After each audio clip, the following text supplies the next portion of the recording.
വിശ്വാസം. ഇവിടെ ഞങ്ങൾ എല്ലാവരും സുഖമായിട്ടിരിക്കുന്നുണ്ട്. അപ്പോൾ ഇന്ന് ഞാൻ നിങ്ങളുടെ മുന്നിൽ കൊണ്ടുവരുന്നത് ഞാനൊരു പുഡിംഗ് ആണ്. അപ്പോൾ പുഡിംഗ് എന്ന് പറയുമ്പോൾ നല്ലൊരു ഇളനീർ പുഡിംഗ് ആണ് ഞാൻ നിങ്ങളുടെ മുന്നിൽ കൊണ്ടുവരുന്നത്. അത് ചൈന ഗ്രാസ് ഒന്നും ചേർക്കാണ്ട് നല്ലൊരു പുഡിംഗ്.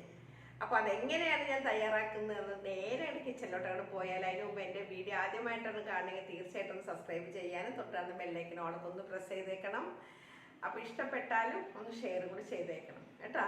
അപ്പോൾ നേരെയാണ് കിച്ചണിലോട്ട് പോകാം, വരൂ. അപ്പം ഞാനിവിടെ ഒരു 3 കരിക്കിൻ്റെ കാമ്പ് എടുത്ത് മാറ്റി വെച്ചിരിക്കുകയാണേ. അപ്പം നമുക്കിതൊരു മിക്സിയുടെ ജാറിലോട്ട് അങ്ങോട്ട് ഇട്ട് കൊടുക്കാം. എല്ലാം ഞാനൊന്ന് ഇങ്ങനെ ഇട്ടിട്ട് ഫുള്ള് ഇട്ട് കൊടുക്കട്ടെ കേട്ടോ. അപ്പം ഞാനിത് ഫുള്ളിലിട്ട് ഇട്ട് കൊടുത്തിട്ടുണ്ട്. ഇതിലോട്ട് ഞാൻ കുറച്ച് കരിക്കിൻ്റെ വെള്ളം, ഇതിൻ്റെ വെള്ളം ഞാൻ കുറച്ചെടുത്തിട്ട് ഒന്ന് നല്ല പോലെ ഒന്ന് അരച്ചിട്ട് വരട്ടെ. അപ്പോൾ അതേ ഇതുപോലെ ഞാൻ നല്ല പേസ്റ്റ് പോലെ അരച്ചു കൊണ്ടുവന്നിട്ടുണ്ട് കേട്ടോ. അപ്പോൾ നമുക്കിതിവിടെ മാറ്റി വയ്ക്കാം. അപ്പോൾ ഞാനിവിടെ ഒരു 1/2 ലിറ്റർ പാലെടുത്തിട്ടുണ്ട്. ആ പാൽ നമുക്ക് ഈ ചരുവത്തിലിട്ടുകൊണ്ട് ഒഴിച്ചു കൊടുക്കാം.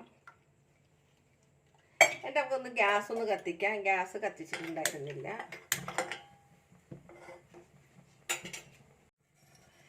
അപ്പോൾ പാലിവിടെ നല്ല പോലെ ഒന്ന് ചൂടായി വരുന്നുണ്ട്. ഈ ചൂടായി വരുന്ന നേരം കൊണ്ട് നമ്മൾക്ക് ഇവിടെ ഞാൻ കുറച്ച് പാല് നമ്മൾ എടുത്തതിൽ നിന്ന് മാറ്റി വെച്ചിട്ടുണ്ട്. അതിലോട്ട് ഞാൻ 2 ടേബിൾ സ്പൂണോളം കോൺഫ്ലവർ എടുക്കണേ. ഇതൊന്ന് കലക്കിയെടുക്കട്ടെ. ഇത് നല്ല പോലെ ഒന്ന് കലക്കിയിട്ട് നമുക്കിവിടെ മാറ്റി വയ്ക്കാം. അപ്പോൾ ഇത് നല്ല പോലെ കലങ്ങിയിട്ടുണ്ട് കേട്ടോ. നമുക്കിവിടെ ഒന്ന് മാറ്റി വയ്ക്കാം. ഇതിലോട്ട് ഞാൻ ഒരു 2 അപ്പോൾ പഞ്ചസാര ഇവിടെ ഇട്ടിട്ടുണ്ട്. ഇതിലോട്ട് ഞാൻ കുറച്ച് മിഠായി മീറ്റാണ് എടുത്ത് ഒഴിച്ചു കൊടുക്കുന്നത്. ഞാൻ ഓവറായിട്ട് മധുരം ചേർക്കുന്നില്ല, കാരണം ഇത് എനിക്ക് കൂടി കഴിക്കാനുള്ളതാണ്. അതുകൊണ്ടിട്ടാണ്. മധുരമൊക്കെ നിങ്ങൾ അറിയാമല്ലോ, ഇങ്ങനത്തെ പുഡിംഗ് എന്നൊക്കെ പറയുമ്പോൾ അത്യാവശ്യം മധുരം വേണം. പക്ഷെ ഞാൻ മധുരം ഓവറാക്കുന്നില്ല എന്ന് മാത്രം, അല്ലെങ്കിൽ എനിക്ക് കഴിക്കാൻ പറ്റില്ല. അപ്പോൾ ഇത് നല്ലപോലെ എല്ലാം കൂടി ഒന്ന് മിക്സ് ആയിട്ടുണ്ട്. ഇതിലോട്ട് നമ്മൾ കലക്കി വച്ചിരിക്കുന്ന ഈ കോൺഫ്ലവർ അങ്ങോട്ട് ഒഴിച്ചു കൊടുക്കുകയാണ്. കണ്ടില്ലേ, ഇത് നമ്മൾ കലക്കിയത് ഇതിലോട്ട് അങ്ങോട്ട് ഒഴിച്ചു കൊടുക്കുകയാണ്. അതെ, അങ്ങോട്ട് എല്ലാം ഒഴിച്ചിട്ട് ഇനി കൈ വിടാതെ നമ്മളിതൊന്ന് നല്ല പോലെ ഇളക്കി കൊടുക്കണം. ഇതിൻ്റെ കോൺഫ്ലവറിൻ്റെ ഒരു പച്ചച്ചൊവയൊക്കെ ഉണ്ടാവില്ല, അതൊക്കെ മാറണം.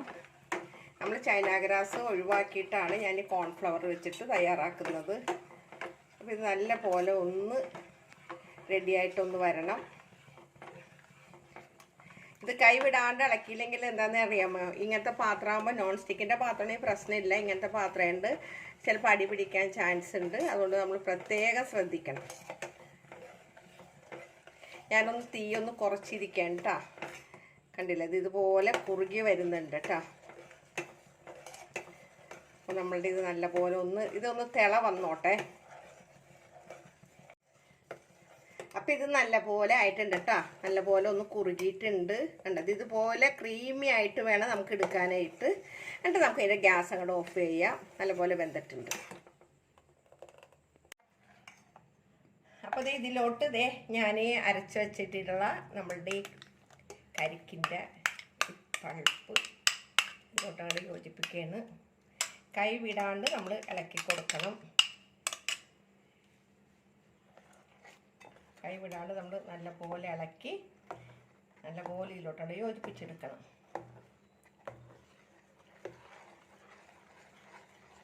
നമ്മൾ അപ്പോൾ തന്നെ ഞാൻ ഇട്ട് കൊടുക്കാത്തതിൻ്റെ കാര്യം, ചിലപ്പോൾ ഈ പാലിൽ ഇത് കൈയോടെ ഇടുമ്പോൾ ചിലപ്പോൾ ഇത് പിരിഞ്ഞു പോകാൻ ചാൻസ് ഉണ്ട്. പിന്നെ ഞാൻ കരിക്കിൻ്റെ വെള്ളം നമ്മൾ ഇത് അരച്ചയിൽ മാത്രമാണ് ഞാൻ ചേർത്തിട്ടുള്ളൂ. പിന്നെ ഞാൻ വേറെ ഒന്നിലും ചേർത്തില്ലല്ലോ, നമ്മൾ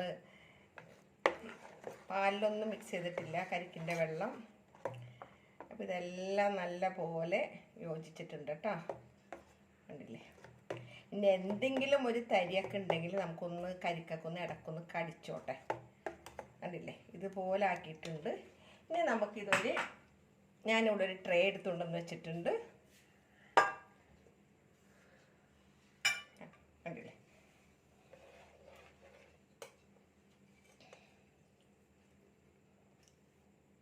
ഈ ട്രേയിലേക്ക് അങ്ങോട്ട് ഒഴിച്ചു കൊടുക്കാം.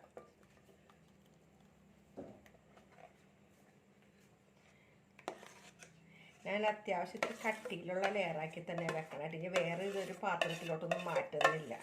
ഇത് നമ്മൾക്ക് കഴിക്കാൻ വേണ്ടി തന്നെയാണല്ലോ. എനിക്കും റസൂനും കാക്കാക്കും കഴിക്കാൻ വേണ്ടി മാത്രം. ഇനി അത് പുറത്തുള്ള ആൾക്കാരൊന്നുമില്ല കഴിക്കാനായിട്ട്. അപ്പം ഇതൊന്നും ഇങ്ങനെ ആക്കിയിട്ട് ഇനി ഇതിൻ്റെ മുകളിൽ ഇതിലോട്ട് ഞാൻ കുറച്ച് ബദാമാണ് ഇങ്ങനെ ഇട്ട് കൊടുക്കുന്നത്. എന്തെങ്കിലും ഞാൻ ടൂട്ടി ഫ്രൂട്ടിയാണ് എനിക്ക് ഇഷ്ടമുണ്ടായത് കേട്ടോ. പക്ഷെ അത് എൻ്റെ കയ്യിൽ കഴിഞ്ഞു പോയി. അതുകൊണ്ടിട്ട് എനിക്ക് ബദാമിനേക്കാളും ഇഷ്ടം അതായിരുന്നു. എന്നാലും നമ്മൾക്ക് കുറച്ച് ബദാം ഇങ്ങനെ ഇട്ട് കൊടുക്കാം. ജീവനുള്ള പോലെ ചാടി അങ്ങോട്ട് പോവുകയാണ്. അപ്പോൾ എല്ലാം ഞാൻ ഇതുപോലെ അങ്ങോട്ട് ഇട്ടിട്ടുണ്ട്. ഇനി ഇതിലോട്ട് ഞാൻ കുറച്ച് കരിക്കിൻ്റെ പീസ് ഇതുപോലെ ഇട്ടതാണ്. ഇതും കൂടി നമുക്ക് ഇതിലോട്ട് അങ്ങോട്ട് ഇട്ട് കൊടുത്തേക്കാം. ഇടയ്ക്കൊക്കെ ഒന്ന് കടിക്കാൻ വേണ്ടിയിട്ട്.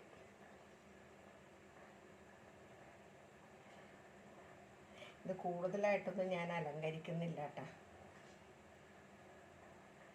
പിന്നെ അത് മാത്രമല്ല കേട്ടോ, എനിക്ക് ഒത്തിരി ഇങ്ങനെ അലങ്കാരമൊന്നും എനിക്ക് വലിയ വശമൊന്നുമില്ല ആളല്ല കേട്ടോ. ഞാൻ എന്ത് ചെയ്യുമ്പോഴും എന്തെങ്കിലും ഒരു മണ്ടത്തരം എൻ്റെ ഭാഗത്തുനിന്നുണ്ടാവും. അതെല്ലാവർക്കും അറിയാവുന്നതുകൊണ്ട് എനിക്ക് പ്രശ്നമില്ല. അപ്പോൾ ഇതെല്ലാം ഒന്ന് സെറ്റ് ആവട്ടെ. ഇനി ഞാൻ കൊണ്ടുപോയിട്ട് ഫ്രിഡ്ജിൽ വെക്കാൻ പോകുന്നു.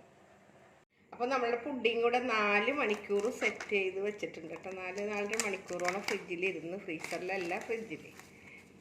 ഇനിയിപ്പോൾ നമുക്ക് നല്ലപോലെ സെറ്റായിട്ടുണ്ട്. അപ്പോൾ നമുക്കിതൊന്ന് കട്ട് ചെയ്തെടുക്കാം.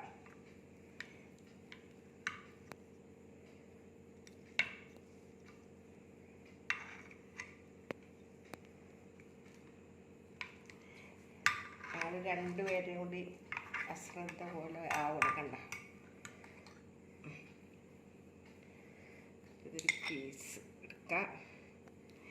ഒരു പീസും കൂടി ഞാൻ എടുക്കട്ടെ കേട്ടോ. കാരണം ഞങ്ങൾക്ക് 2 പേർക്കും കഴിക്കാനാണ്. റസൂന് കഴിക്കാൻ പറ്റാത്തൊരവസ്ഥ. റസൂന് ഭയങ്കര ചുമ. അപ്പോൾ 2 പീസ് ഇപ്പോൾ ഞങ്ങൾ എടുത്തിട്ടുണ്ട്. അപ്പോൾ ഇനിയിപ്പോൾ ഞങ്ങൾ ഇതൊന്ന് കഴിക്കട്ടെ. അപ്പോൾ ഇത് ഞാൻ കൊണ്ടുവന്നില്ല എന്ന് മാത്രമുള്ളേ. അപ്പോൾ എന്താണെങ്കിലും ഇതുപോലെ എല്ലാവരും ഒന്ന് ട്രൈ. ഇതെല്ലാവർക്കും അറിയാവുന്ന സിമ്പിളാണ്. ചൈന ഗ്രാസ് ഒന്നും ചേർക്കാത്ത നല്ലൊരു എന്താ പറയുക, നല്ല സോഫ്റ്റ് ആയിട്ടുള്ള ഒരു പുഡിങ് കേട്ടോ. അപ്പോൾ തീർച്ചയായിട്ടും ഒന്ന് ട്രൈ ചെയ്ത് നോക്കിയിട്ട് അഭിപ്രായങ്ങളെല്ലാം ഒന്ന് കമൻറ്റ് ബോക്സിലിടുക. അപ്പോൾ ഒരിക്കൽ കൂടെ നിങ്ങളോട് എല്ലാവരോടും നന്ദി പറഞ്ഞ് നിങ്ങളുടെ സ്വന്തം മാമിന് താത്ത. Okay, bye, thank U.